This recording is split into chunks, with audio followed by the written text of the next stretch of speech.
सबसे पहले हम लोग जानते हैं कि मृत्यु के बाद हमारे हिंदू धार्मिक मान्यताओं के हिसाब से क्या होता है।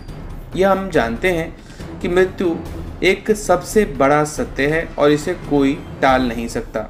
जो मृत्यु लोक में आया है उसे एक दिन अपना शरीर छोड़कर जाना ही होता है, और यह बात चाहे वो देवी हो या देवता हो, किसी पर भी लागू होती है।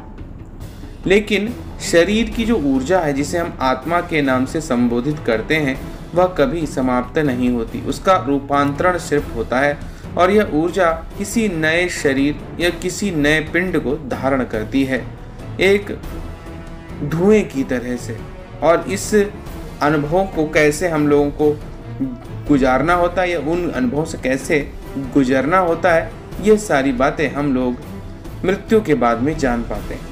लेकिन इस चीज़ को हम न देख सकते हैं और न ही दिखा सकते हैं, सिर्फ अनुभव किया जाता है उस व्यक्ति के द्वारा जिसकी मृत्यु हो चुकी होती है। ये माना जाता है कि आत्मा शरीर के निकलकर कुछ देर अचेत अवस्था में रहती है। उसके बाद आत्मा को एक विशेष तरह का अनुभव होता है, जैसे कठिन परिश्रम से थका हुआ शरीर गहरी नींद में चला जाता है, लेकिन कुछ पल के लिए वह अचेत फिर से एक बार फिर से सचेत हो जाता है और वह आत्मा उठकर खड़ी हो जाती है। जब व्यक्ति के शरीर से आत्मा निकलती है तो उसे कुछ पता ही नहीं होता है कि वह शरीर से अलग हो चुके हैं। इससे हम लोग यह अनुभव करते हैं कि क्या घटित हो रहा है और क्या नहीं घटित हो रहा है, लेकिन इन चीजों को जल्दी समझ नहीं पाते हैं।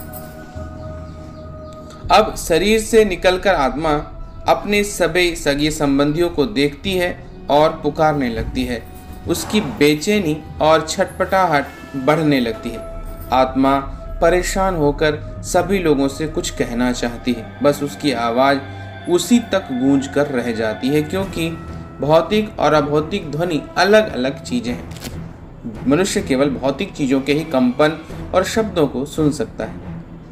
इसी प्रकार वो जो शरीर है जो माया में पहले से पड़ा हुआ है, अपने परिजनों को देखकर तड़पने लगता है और उन्हें पुकारना चाहता है, उन्हें बात करना चाहता है, लेकिन ना तो उन तक वो पहुंच पाता है और ना ही उन्हें किसी भी प्रकार से कुछ कह पाता है। आत्मा कोशिश करती है इसके बाद कि फिर से वो शरीर के अंदर प्रवेश कर जाए, लेकिन जिन्हें हम यमदूत कहते हैं या अन्य शक्तियां जो हैं वह उसे उस शरीर में प्रवेश नहीं करने देती। इसकी वजह से अब वह व्यक्ति और आत्मा यह स्वीकार करने लगती है कि अब उसके जाने का समय हो चुका है। उसके मोह का बंधन कमजोर होने लगता है और वह अपने इस मृत्यु लोक से विदा होने की तैयारी करने लगती है।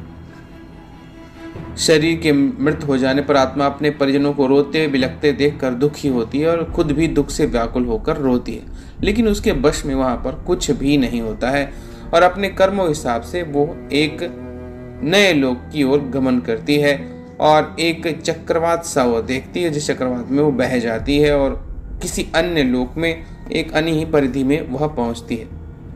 कहते हैं वह एक ऐसे मार्ग में पहुंच जाती है, ना सूर्य की रोशनी है जहां, न चांद की चांदनी, उस वहां बस केवल अंधेरा और अंधेरा ही रहता है। और उसके बाद वह अपने कर्मों के अनुसार स्थितियों को प्राप्त करते हुए फिर कुछ समय बाद विश्राम करके इस अंधेरे से निकलकर एक नए लोक में एक नए प्राणी के शरीर में प्रवेश करती है, जिसे हम पुनर्जन्म भी कहते हैं। तो इस प्रकार से उसके जीवन में घटित होता है।